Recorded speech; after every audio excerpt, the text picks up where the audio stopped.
لا حول ولا قوة إلا بالله العلي العظيم. أعوذ بالله من الشيطان الرجيم. بسم الله الرحمن الرحيم. الحمد لله والصلاة والسلام على رسول الله وعلى آله آل اللہ. ناظرین محترم، السلام علیکم ورحمۃ اللہ وبرکاتہ. آج کی گفتگو چھٹے پارے کے بارے میں ہے. اس پارے میں دو حصے ہیں. پہلے حصے میں سورہ نساء کی آیت نمبر 148 سے لے کر آخر سورت تک کی آیت. اس کے بعد دوسرے حصے میں سورہ مائدہ کا آغاز ہوتا ہے، جس کی ابتدائی 82 آیات اس چھٹے پارے میں ذکر ہوئی ہیں. پہلا حصہ جو سورہ نساء کا بقیہ حصہ ہے، اس میں خداوند عالم نے چند باتوں کی طرف اشارہ کیا ہے. پہلی آیت اس پارے میں، اس میں خداوند عالم نے غیبت کے استثنائی مورد کو بیان کیا ہے اور مظلوم کے لیے فریاد بلند کرنے کی اجازت دی ہے. جیسا کہ ارشاد ہوتا ہے، لا يحب اللہ الجہر بالسوء من القول الا من ظلم وکان اللہ سمیعا علیما. خداوند عالم مظلوم کے علاوہ کسی کی طرف سے بھی علی اعلان برا کہنے کو پسند نہیں کرتا، اور اللہ ہر بات کا سننے والا ہے اور تمام حالات کا جاننے والا ہے. اسلام میں غیبت کرنا اور کسی کی واقعی برائی بیان کرنا ایک بہت بڑا جرم ہے، جسے قرآن کی زبان میں مردہ بھائی کا گوشت کھانے کے برابر بتایا گیا ہے. لیکن اس مسئلے میں بہت سے مواقع کو مستثنی بھی قرار دیا گیا ہے، جن میں سے ایک مظلوم کی فریاد ہے کہ وہ اپنے ظالم کے خلاف صدائے احتجاج بلند کر سکتا ہے، چاہے وہ ظلم انفرادی ہو یا اجتماعی. اور اسی آیت سے ظالم حکمرانوں کے خلاف احتجاج کرنے کا بھی جواز پیدا ہوتا ہے. اس کے بعد کی آیات میں یہودیوں کی مذمت ہوئی ہے کہ وہ تمام پیغمبروں کے اوپر ایمان نہیں رکھتے. اگر کوئی بعض پیغمبروں کو قبول نہیں کرتا تو کافر حقیقی ہے، جیسا کہ آیات میں اشارہ ہوا ہے. جبکہ بعض افراد یہ تصور کرتے ہیں کہ اگر کوئی یہودی یا مسیحی یا مسلمان ہو تو وہ ہدایت یافتہ ہے اور دوسروں پیغمبروں کے اوپر ایمان رکھتا ہے. ضروری نہیں ہے ایسا، کیونکہ قرآن کریم نے اس خیال کو باطل تصور کیا ہے اور یہودیوں کی بعض نبیوں کے اوپر، پیغمبروں کے اوپر ایمان نہ رکھنے کی بنا پر ان کی مذمت بھی کی ہے. قرآن کریم کی نگاہ میں واقعی اور حقیقی ایمان یہ ہے کہ تمام نبیوں کے اوپر ایمان لایا جائے. لہٰذا اب اس میں کسی طرح کا کوئی شک و شبہ نہیں ہے کہ دین اسلام تمام ادیان سے بہتر ہے، کیونکہ ایک مسلمان رسول اکرم پر ایمان لانے کے بعد دوسرے نبیوں پر بھی، جیسے حضرت موسیٰ، حضرت عیسیٰ پر بھی ایمان رکھتا ہے. لیکن ایک یہودی بعض نبیوں پر ایمان رکھتا ہے، بعض کو نہیں مانتا. خداوند عالم نے آیت نمبر 150 میں اسی آیت کی طرف اشارہ کیا ہے، ان الذين يكفرون بالله ورسوله ويريدون ان يفرقوا بين الله ورسوله ويقولون نؤمن ببعض ونكفر ببعض. بے شک جو لوگ اللہ اور رسول کا انکار کرتے ہیں، خدا اور رسول کے درمیان تفرقہ پیدا کرنا چاہتے ہیں، اور یہ کہتے ہیں کہ ہم بعض پر ایمان بعض لائے اور بعض کا انکار کریں گے، اور چاہتے ہیں کہ ایمان اور کفر کے درمیان سے کوئی نیا راستہ نکال لیں. اس کے بعد خدا عالم نے بات کی آیت میں ایسے افراد کو حقیقی اور واقعی کافر بتایا ہے. اولئک هم الکافرون حقا وَأَعْتَدْنَا لِلْكَافِرِينَ عَذَابًا مُهِينًا. در حقیقت یہی لوگ کافر ہیں اور ہم نے کافروں کے لیے بڑا رسوا کن عذاب مہیا کر رکھا ہے. اس کے بعد کی آیت نمبر 157 میں اس بات کی طرف اشارہ ہوا ہے کہ یہودی نہ صرف یہ کہ حضرت رسول کو نہیں مانتے اور ان پر ایمان نہیں لائے، بلکہ حضرت عیسیٰ پر بھی ایمان نہیں لائے. یہاں تک کہ ان کو قتل کرنے کا ارادہ بنا لیا۔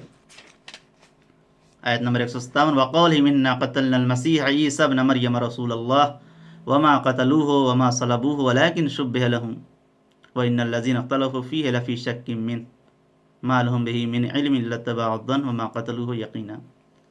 اور یہ کہنے کی بنا پر کہ ہم نے مسیح عیسیٰ ابن مریم کو قتل کر دیا ہے، حالانکہ انہوں نے نہ انہیں قتل کیا ہے اور نہ سولی دی ہے، بلکہ دوسرے کو ان کی شبیہ بنا دیا گیا تھا۔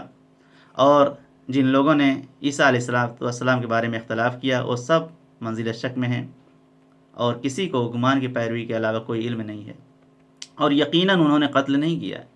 ان آیات میں یہودیوں کی مذمت ہوئی ہے جنہوں نے حضرت عیسیٰ علیہ السلام کو قتل کرنے کی کوشش کی، مگر خداوند متعال نے حضرت عیسیٰ علیہ السلام کی حفاظت فرمائی۔ ناظرین محترم، آپ جانتے ہیں کہ جناب عیسیٰ کی زندگی کی ابتدا بھی اختلافی رہی ہے اور انتہا بھی۔ ابتدا میں بد زبان یہودیوں نے ان کی ماں کے کردار پر اعتراض کیا، اور احمق عیسائیوں نے انہیں فرزند خدا بنا دیا، اور انتہا میں یہودیوں نے یہ اعلان کر دیا کہ وہ سولی پر چڑھا دیے گئے اور ہمیشہ ہمیشہ کے لیے دفن کر دیے گئے، اور عیسائیوں نے یہ عقیدہ قائم کیا کہ سولی پر لٹکا کر دفن تو کیے گئے تھے لیکن پھر واپس آ گئے، جبکہ کسی کے پاس کسی بات کی کوئی دلیل نہیں ہے۔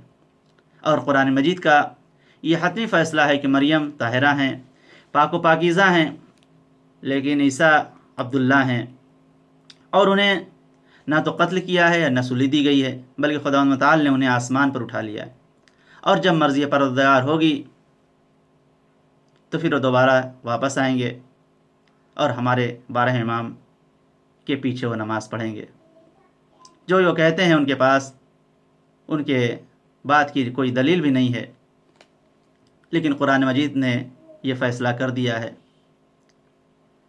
اور اس کے بعد نصارہ کی مذمت ہوئی ہے اس بنا پر کہ وہ بھی حضرت پیغمبر پر ایمان نہیں رکھتے اور حضرت عیسیٰ کو خدا یا فرزند خدا تصور کرتے ہیں۔ آیت نمبر 71 سے 173 میں اس بات کی طرف اشارہ ہوا ہے، یا اہل کتاب لا تغلوا فی دینکم ولا تقولوا علی اللہ الا الحق۔ اے اہل کتاب، اپنے دین میں حد سے تجاوز نہ کرو اور خدا کے بارے میں حق کے علاوہ کچھ نہ کہو۔ اس کے بعد آیت نمبر 172 میں حضرت عیسیٰ، یہ خدا نے بیان کیا کہ حضرت عیسیٰ علیہ السلام بندے خدا تھے اور خدا کی عبادت کیا کرتے تھے، لہٰذا کیسے عیسائی ان کو خدا یا فرزند خدا تصور کرتے ہیں۔ ارشاد لن یستنکف المسیح ان یکون عبدا للہ ولا الملائکۃ المقربون ومن یستنکف عن عبادتہ ویستکبر فسیحشرهم الیہ جمیعا۔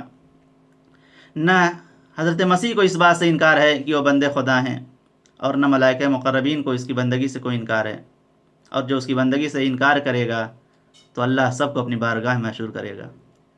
جب عیسیٰ علیہ السلام نے اس تصور کے پیدا ہونے سے پہلے ہی گہوارے سے اپنی بندگی کا اعلان کر دیا تھا، اور پھر زندگی بھر عبادت الہی کرتے رہے، یہاں تک کہ خدا نے انہیں آسمان پر اٹھا لیا، اور اس کے بعد بھی جب زمین پر آئیں گے تو عبادت ہی کریں گے۔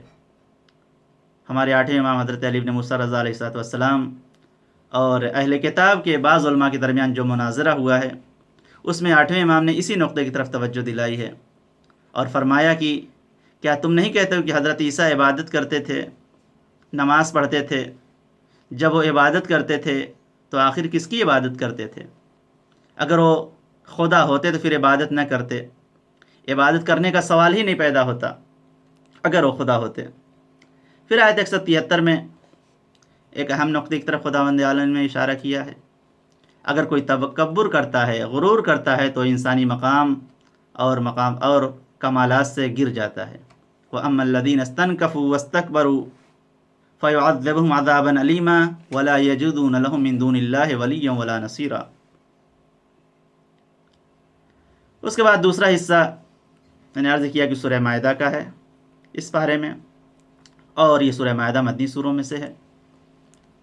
سورہ مائدہ کا جو ابتدائی حصہ ہے اس پارے میں، اس میں خداوند عالم نے آیت نمبر 1 سے 82 تک کی آیاتوں میں چند باتوں کی طرف اشارہ کیا ہے۔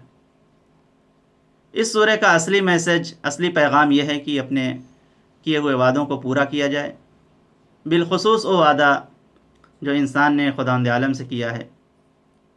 اگر کوئی انسان ایمان لاتا ہے تو در حقیقت خداوند متعال سے عہد و پیمان کرتا ہے، لہذا اس پر عمل کرنا انسان کے لیے ضروری ہے۔ سب سے اہم وعدہ عہد و پیمان وہی ہے جسے پیغمبر اسلام نے لوگوں سے مسئلہ ولایت کے بارے میں لیا ہے۔ اسی بنا پر بعض حضرات نے اس سورہ کو سورہ ولایت کے نام سے جانا ہے۔ خداوند عالم نے اس سورہ مائدہ میں مختلف عہد و پیمان، بالخصوص ولایت کی طرف اشارہ کیا ہے۔ پہلی آیت اس سورہ کی، یا ایھا الذین آمنوا اوفوا بالعقود، اے صاحبان ایمان، اے ایمان والو اپنے عہد و پیمان اور معاملات کی پابندی کرو۔ ہر جائز عقد اور عہد جو تمہارے اور تمہارے رب کے درمیان ہو یا تمہارے اور انسانوں کے درمیان میں ہو، اسے انسان کو پورا کرنا چاہیے۔ ایک شخص نے ہمارے نویں امام حضرت امام محمد تقی علیہ الصلوۃ والسلام سے اس آیت کے بارے میں سوال فرمایا، تو امام نے فرمایا جواب میں کہ ان رسول اللہ صلی اللہ علیہ وآلہ وسلم عقد علیہم لعلی بالخلافہ فی 10 مواطن، حضرت رسول اسلام نے 10 مقام پر حضرت علی علیہ الصلوۃ والسلام کی خلافت کے سلسلے میں لوگوں سے عہد و پیمان لیا ہے۔ 10 مرتبہ بعد رسول نے فرمایا کہ آیت نازل ہوئی، یا ایھا الذین آمنوا اوفوا بالعقود۔ اس کے بعد کی آیات میں اگر آپ ملاحظہ فرمائیں تو خداوند عالم نے چند احکام شرعی کی طرف اشارہ کیا ہے، اور جو چیزیں حرام ہیں ان کو بتایا ہے۔ حرمت علیکم المیتۃ والدم ولحم الخنزیر وما اہل لغیر اللہ بہ، مردار حرام ہے، خون، سور کا گوشت اور جسے غیر اللہ کے نام پر ذبح کیا گیا ہو، اور بھی بہت سی چیزیں ہیں جو اس آیت میں بیان ہوئی ہیں۔ اور اسی آیت میں اسی کے ساتھ ساتھ مولا کائنات کی ولایت کے ذریعے دین کے کامل ہونے کا بھی بیان ہوا ہے۔ الیوم اکملت لکم دینکم واتممت علیکم نعمتی ورضیت لکم الاسلام دینا۔ پھر آیت نمبر 7 میں اس سورہ کی دوبارہ مسلمانوں کو خداوند متعال کی ایک اہم ترین نعمت جیسے ایمان، اسلام اور ہدایت کی طرف توجہ دلائی جا رہی ہے، اور تاکید کیا جا رہا ہے، ارشاد ہوتا ہے وَاذْكُرُوا نِعْمَتَ اللَّهِ عَلَيْكُمْ وَمِيثَاقَهُ الَّذِي وَاثَقَكُمْ بِهِ إِذْ قُلْتُمْ سَمِعْنَا وَأَطَعْنَا وَاتَّقُوا اللَّهَ إِنَّ اللَّهَ عَلِيمٌ بِذَاتِ الصُّدُورِ۔ اور اپنے اوپر اللہ کی نعمت اور اس کے اس عہد کو یاد کرو جو اس نے تم سے لیا ہے، جب تم نے یہ کہا کہ ہم نے سن لیا اور اطاعت کی، اور خبردار اللہ سے ڈرتے رہو، اللہ دل کے رازوں کا جاننے والا ہے۔ آیت نمبر 8 میں ایک دوسرے عہد و پیمان کو بیان کیا جا رہا ہے، جس کی بنا پر اہل ایمان کو چاہیے کہ وہ ہر جگہ عدالت کی رعایت کریں، یہاں تک کہ دشمنوں کے مقابلے میں بھی عدل انصاف سے کام لیں۔ آیت نمبر 8، یا ایھا الذین آمنوا کونوا قوامین للہ شہداء بالقسط، ایمان والو خدا کے لیے قیام کرنے والے اور انصاف کے ساتھ گواہی دینے والے بنو، اور خبردار کسی قوم کی عداوت دشمنی تمہیں اس بات پر آمادہ نہ کرے کہ انصاف کو ترک کر دو۔ انصاف کرو کیونکہ یہی تقوی سے قریب تر ہے، اور اللہ سے ڈرتے رہو، اللہ تمہارے اعمال سے خوب باخبر ہے۔ مولا کائنات حضرت امیر المومنین علی بن ابی طالب علیہ السلام نے ابن ملجم کی تلوار، زہر بھری تلوار سے سر مبارک پر ضربت لگانے کے بعد، کھانے کے بعد اپنے فرزند امام حسین مصطفیٰ علیہ السلام سے یہی وصیت فرمائی تھی، اور اپنے دشمن کے ساتھ بھی عدل و انصاف کی رعایت کرنے کی تاکید کی تھی۔ نہج البلاغہ لیٹر نمبر 47 میں اس بات کی طرف مولا نے فرمایا کہ اے اولاد عبد المطلب، خبردار میں یہ نہ دیکھوں کہ تم مسلمانوں کا خون بہانا شروع کر دو، صرف اس نعرے پر، اس بات پر کہ امیر المومنین مارے گئے ہیں، میرے بدلے میں میرے قاتل کے علاوہ کسی کو قتل نہیں کیا جا سکتا۔ اس کے بعد فرمایا کہ دیکھو اگر میں اس ضربت سے نہ بچ سکا تو ایک ضربت کا جواب ایک ہی ضربت ہے، اور دیکھو کہ میرے قاتل کے جسم کے ٹکڑے نہ کرنا، کہ میں نے خود سرکار دو عالم سے سنا ہے کہ خبردار کاٹنے والے کتے کے بھی ہاتھ پیر نہ کاٹنا۔ یہ ہمارے اور آپ کے پہلے امام امیر المومنین کا کردار ہے کہ آپ دشمن کے مقابلے میں بھی عدالت سے خارج نہیں ہوئے۔ اس کے بعد آیت نمبر 11 ارشاد ہوتا ہے یا ایھا الذین آمنوا اذکروا نعمت اللہ علیکم اذ ہم قوم ان یبسطوا الیکم، اپنے اوپر اللہ کی اس نعمت کو یاد کرو جب ایک قوم نے تمہاری طرف ہاتھ بڑھانے کا ارادہ کیا تو خدا نے ان کے ہاتھوں کو تم تک پہنچنے سے روک دیا۔ اس کے بعد آیت نمبر 12 اور 13 میں پھر اسی عہد و پیمان کی طرف اشارہ ہے جو بنی اسرائیل سے لیا گیا تھا۔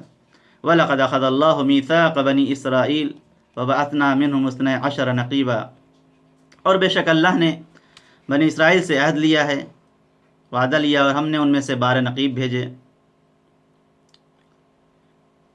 اس آیت کے ذیل میں ایک روایت جو حضرت جناب جابر ابن عبداللہ انصاری نے سرکار دو عالم سے نقل فرمائی ہے، جس میں انہوں نے سوال کیا رسول اسلام سے، یا رسول اللہ وما عدۃ الائمہ، اے رسول اسلام اماموں کی تعداد کتنی ہے، امام کتنے ہیں؟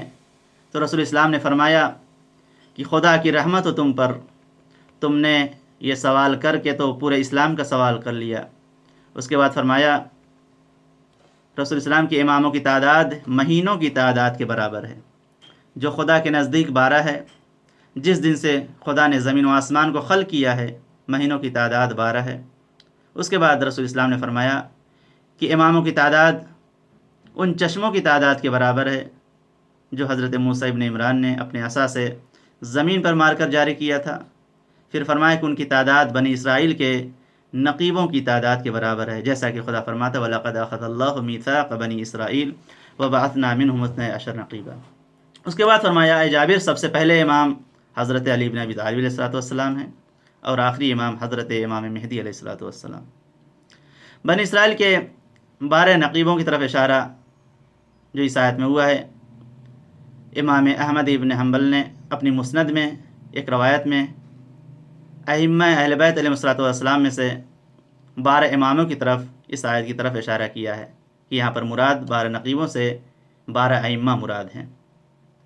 پھر آیت نمبر 14 میں خدا بیان کر رہا ہے کہ عیسائیوں نے الہی نمائندوں کے حکم کی اور ان کی باتوں کو نہیں مانا، جس کی بنا پر وہ قیامت کے دن قیامت تک ان کے درمیان دشمنی پائی جائے گی، جیسا کہ ارشاد ہوتا ہے وَمِنَ الَّذِينَ قَالُوا إِنَّا نَصَارَىٰ أَخَذْنَا مِيثَاقَهُمْ فَنَسُوا حَظًّا مِّمَّا ذُكِّرُوا بِهِ وَأَغْرَيْنَا بَيْنَهُمُ الْعَدَاوَةَ وَالْبَغْضَاءَ إِلَىٰ يَوْمِ الْقِيَامَةِ۔ اور جن لوگوں کا کہنا ہے کہ ہم نصرانی ہیں، ہم نے ان سے بھی عہد لیا اور انہوں نے بھی ہماری نصیحت یعنی انجیل کے ایک حصے کو فراموش کر دیا، تو ہم نے سزا کے طور پر ان کے درمیان عداوت، دشمنی اور بغض کو قیامت تک کے لیے راستہ دے دیا، اور ان قریب خدا انہیں ان باتوں سے باخبر کرے گا جو وہ انجام دے رہے تھے۔ اسی طرح آیت نمبر 23 اور 14 میں 23 اور 24 میں بیان کیا جا رہا ہے کہ یہودیوں نے اور عیسائیوں نے اپنے رہبروں اور حاکموں کی اطاعت نہیں کی تو گناہوں میں گرفتار ہو گئے۔ نتیجہ یہ ہوا کہ انہوں نے اپنے وعدے کو پورا نہیں کیا، تو نتیجے کے طور پر رحمت الہی سے بھی محروم ہو گئے، اور خدا نے اس آیت میں ان پر لعنت کا مستحق قرار دیا ہے۔ فَبِمَا نَقْضِهِم مِّيثَاقَهُمْ لَعَنَّاهُمْ، پھر ان کی عہد شکنی کے بنا پر ہم نے ان پر لعنت کی اور ان کے دلوں کو سخت بنا دیا۔ آیت نمبر 20 سے 26 تک خدا نے بیان کیا ہے کہ یہودیوں نے حضرت موسیٰ علیہ السلام کی باتوں کو نہیں مانا، جبکہ حضرت موسیٰ نے ان سے کہا کہ ظالم سے مقابلہ کرو اور جہاد کرو، لیکن ان لوگوں نے قبول نہ کیا، اور حضرت موسیٰ کے ساتھ بے احترامی کرتے ہوئے کہا کہ آپ اپنے خدا کے ساتھ جائیے اور ان سے جنگ کیجیے، ہم لوگ یہیں پر بیٹھے ہیں۔ قالوا یا موسیٰ الا ان ندخلها ابدا ما داموا فيها فاذهب انت وربك فقاتلا اننا هاهنا قاعدون۔ یہودیوں کی پہلی خباثت تو یہی تھی کہ وہ اتنی نعمتیں پانے کے بعد بھی حکم خدا کی اطاعت نہیں کی، اور دوسری شیطنت یہ تھی کہ خدا پر بھی طنز کرنے لگے کہ وہ خود جا کر لڑے، ہم اس چکر میں پڑنے والے نہیں ہیں۔ خدا نے ان پر یہ عذاب نازل کیا کہ انہیں چکر ہی میں ڈال دیا، اور چھوٹے سے صحرائے سینا میں 40 سال تک دوڑتے رہے اور باہر نکلنے کا انہیں راستہ نہ ملا، اور اپنی بے ایمانی کی شرارت اور اپنی اس کی سزا برداشت کرتے رہے۔ یہ انجام ہر اس قوم کا ہوتا ہے جو خدائی نعمتیں لینا تو جانتی ہے لیکن اس کے احکام کی اطاعت کرنا اور اس کی راہ میں جہاد کرنا نہیں جانتی۔ آیت نمبر 27 سے 31 تک حابیل اور قابیل کا قصہ ہے، جب قابیل نے حسد کی بنیاد پر اپنے بھائی جناب حابیل کو قتل کر دیا تھا۔ اور ارشاد وتوتل علیہم نبأ ابنی آدم بالحق، جب دونوں نے قربانی کی تو ایک کی قربانی قبول ہوئی، دوسرے کی رد ہوئی، تو اس نے دوسرے نے کہا کہ میں تجھے قتل کر دوں گا۔ دوسرے نے جواب دیا کہ میرا کیا قصور ہے، خدا صرف صاحبان تقویٰ کے اعمال کو قبول کرتا ہے۔ اس کے بعد مفصل ہے کہ جب وہ قتل ہو گئے تو خدا نے ایک کوے کو بھیجا جو زمین کھود رہا تھا، اسے دکھلائے کہ بھائی کی لاش کو کس طرح چھپائے گا۔ تو اس نے کہا کہ افسوس، میں اس کوے کے جیسا بھی نہ ہو سکا کہ اپنے بھائی کی لاش کو زمین میں چھپا دیتا۔ اس طرح وہ نادمین اور پشیمان لوگوں میں شامل ہو گیا۔ اس کے بعد آیت نمبر 32 سے 40 تک قتل، زمین میں فساد کرنے اور چوری کے احکامات کو پروردگار نے بیان کیا کہ چور کے ہاتھ کاٹ دیے جائیں، چور چاہے وہ مرد ہو یا عورت۔ اس کے بعد آیت نمبر 51 میں اہل کتاب کے مقابلے میں مومنین کی ذمہ داریوں کو بیان کیا ہے کہ وہ یہود اور نصارہ کو اپنا سرپرست نہ بنائیں۔ یا ایھا الذین آمنوا لا تتخذوا اليہود والنصارى اولیاء۔ اس کے بعد ایک بہت اہم آیت نمبر 55 ہے اس سورہ کی، جسے آیہ ولایت کے نام سے یاد کیا جاتا ہے۔ انما ولیکم اللہ ورسولہ والذین آمنوا الذین یقیمون الصلاۃ ویؤتون الزکاۃ وہم راکعون۔ اس آیت میں اللہ، رسول اور رکوع کی حالت میں زکوٰۃ دینے والوں کی ولایت کا بیان ہے کہ جس کے بارے میں مختلف مفسرین قرآن نے، چاہے وہ شیعہ یا سنی، سب نے کہا ہے کہ اس آیت میں وہم راکعون سے مراد ذات حضرت علی بن ابی طالب علیہ السلام ہے۔ اس کے بعد 57 اور 58 میں کہا گیا کہ جو دین الہی کا مذاق اڑاتے ہیں اور جو اذان اور مسلمانوں کا مذاق اڑاتے ہیں ان کو اپنا سرپرست نہ بنایا جائے، آیت نمبر 57 اور 58 میں۔ اس کے بعد ایک اور اہم آیت نمبر 67 ہے جسے آیہ بلغ کے نام سے یاد کیا جاتا ہے، جس میں خداوند عالم نے رسول اسلام کو مولا کائنات کی ولایت کا اعلان کرنے کا حکم دیا ہے اور جس کا نہ پہنچانا ساری رسالت کے نہ پہنچانے کے برابر بتایا ہے۔ آیت نمبر 67 آیہ بلغ یا ایھا الرسول بلغ ما انزل الیک من ربک وان لم تفعل فما بلغ رسالتہ واللہ یعصمک من الناس۔ اور پھر آخری آیات میں اس پارے کی ان لوگوں کا بیان ہے جن لوگوں نے خدا سے کیے ہوئے عہد پیمان کو پورا نہیں کیا، خدا کی نافرمانی کی اور اللہ کی نمائندوں کی باتوں کو نہیں مانا، تو حضرت داؤد اور حضرت عیسیٰ علیہ السلام کی زبانی ان پر لعنت خداوندی جاری ہو گئی اور مورد ملامت قرار پائے۔ لعن الذین کفروا من بنی اسرائیل علی لسان داؤد وعیسی ابن مریم ذلک بما عصوا وکانوا یعتدون۔ مفسرین کا بیان ہے کہ جناب داؤد علیہ السلام نے شنبے کے دن مچھلیوں کے شکار سے منع کیا اور یہ لوگ نہیں مانے تو جناب داؤد علیہ السلام نے لعنت اپنی زبان پر جاری کی، اور حضرت عیسیٰ سے 5000 آدمیوں نے آسمانی دسترخوان کا مطالبہ کیا اور ان کی دعا پر وہ بھی نازل ہو گیا، لیکن پھر وہ کھانے کے بعد بھی ایمان نہیں لائے، تو جناب عیسیٰ نے بھی لعنت کی، جس سے یہ بات واضح ہو جاتی ہے کہ لعنت کوئی برا کام نہیں ہے اور اس کا مستحق ہر انسان یا وہ گروہ ہو سکتا ہے جو نبی خدا کے احکام کی مخالفت کرے اور کھلی نشانیوں کے بعد دیکھنے کے بعد بھی ایمان نہ لائے۔ اس کے بعد اس پارے کی آخری آیت میں بتایا گیا ہے کہ یہودی مسلمانوں کے خطرناک دشمن ہیں اور ان کے دوست نصارہ ہیں۔ آیت نمبر 82 لَتَجِدَنَّ أَشَدَّ النَّاسِ عَدَاوَةً لِلَّذِينَ آمَنُوا الْيَهُودُ وَالَّذِينَ أَشْرَكُوا۔ آپ دیکھیں گے کہ صاحبان ایمان سے سب سے زیادہ عداوت رکھنے والے یہودی اور مشرک ہیں، اور ان کی محبت سے سب سے زیادہ قریب وہ لوگ ہیں جو کہتے ہیں کہ ہم نصرانی ہیں۔ یہ وہ باتیں تھیں جو خداوند عالم نے چھٹے پارے میں بیان فرمایا ہے۔ آخر میں خداوند عالم سے یہی دعا ہے کہ پروردگار ہم سب کو تلاوت قرآن کے ساتھ ساتھ تعلیمات قرآن، تعلیمات اہل بیت پر عمل کرنے کی توفیق عنایت فرمائے۔